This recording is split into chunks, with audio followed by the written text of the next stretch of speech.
What's up guys, welcome back to Jake's Home Lab. Today I'm going to do a review of the Logitech Blue Sona, which has actually been renamed to the Logitech G Yeti Studio.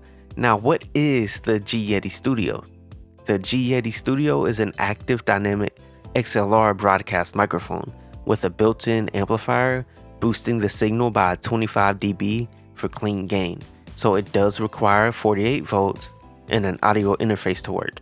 The frequency response on the microphone is from 40 Hz to 16 kHz. Now you're probably wondering, what are dynamic microphones and what are they used for?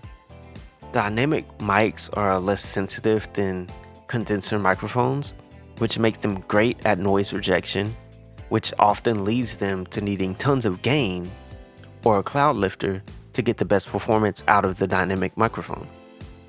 Here are a couple examples of a dynamic microphone. There's the Shure SM7B, which requires at minimum 60 dB of gain. Now I do know they have a Shure SM7BD, which also has a built-in amplifier. I do not have that, and I just don't like how the Shure SM7B sounds on my voice. And of course you have the Rode Pod mic, which requires 20 dB of gain, which is not bad at all. Okay, enough of the boring stuff. Let's take a look at what's in the box. So you get a 3/8 to 5/8 adapter or 5/8 to 3/8 adapter, whichever way you want to look at it. The microphone itself and a different color pop filter, which is red, and I really do like the red. It's like a red orange actually. I want to say it's red, but I actually like it. I personally don't use it. It just doesn't go with my theme of my setup. Okay, and so what is a pop filter? A pop filter is basically a filter that stops the noise that you make when you talk with a P. So it's like puh, puh, puh. That's a little bit of it exaggerated, but that's what plosives sound like. It's a puh. Okay, so the microphone also has its own built-in EQ functions. One with the bass cut, which cuts at around 80 Hz. And then it has a presence boost that boosts around 3 to 5 kHz. They actually give you a visual representation of how to set up the microphone built into the box, which I really do like. It's really nice actually. I really do like that. Now let's talk about my vocal chain. I have the microphone running into my DBX286S microphone processor, which is basically a channel strip with a built-in preamp, 80 Hz high pass, compressor, de-esser, enhancer, which is a 2-band EQ for low and high end. And of course it has the expander gate. I only use the preamp, the 80 Hz high pass, compressor, and the noise gate. Then I go into my SSL 2 Plus. It's just the 2 Plus, it's not the Mark II, it's the original. They don't make it anymore. And I'm using that for analog conversion. I am using Mogami Gold cables, which in my opinion are the best cables ever made. They made such a dramatic difference when I purchased them. They were well worth it. And I highly recommend you buy Mogami Gold cables.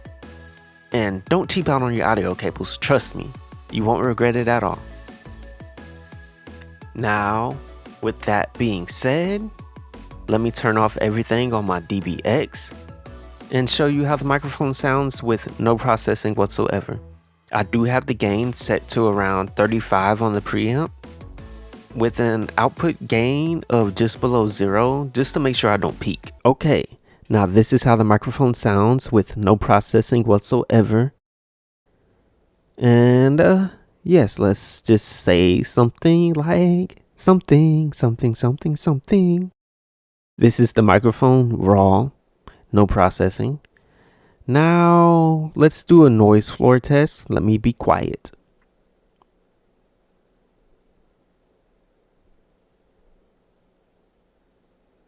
Okay, that's a noise floor test. Now let's do a plosives test. So since I already have the pop filter on, I'm going to do it with the pop filter on to start with. So Peter Piper picked a peck of pickled peppers. Peter Piper picked a peck of pickled peppers. Okay, now time to take off the pop filter. Peter Piper picked a peck of pickled peppers. Peter Piper picked a peck of pickled peppers. And I can already hear a dramatic difference. I don't know about you, but I can. Okay, now let's do a noise isolation test. Let's see how good it is at blocking the noise around us. So, I'm slowly. This is how it sounds from the right. From right behind it. This is how it sounds from the center again. This is how it sounds from the left side. And this is how it sounds from behind it. Tell me if you can hear it. Now, what are my opinions on the microphone? I personally love the microphone. I had a Shure SM7B, but it just didn't sound good on my vocals. My voice, some microphones don't sound good on certain voices. And I guess my voice is one of those. So I ended up selling it to one of my friends. And I bought this one instead. And yes, it's been sitting in a box for 3 years. I just didn't get around to buying a microphone stand until now. So, do I recommend it?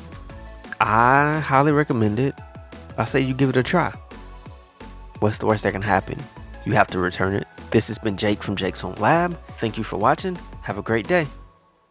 I'm signing out.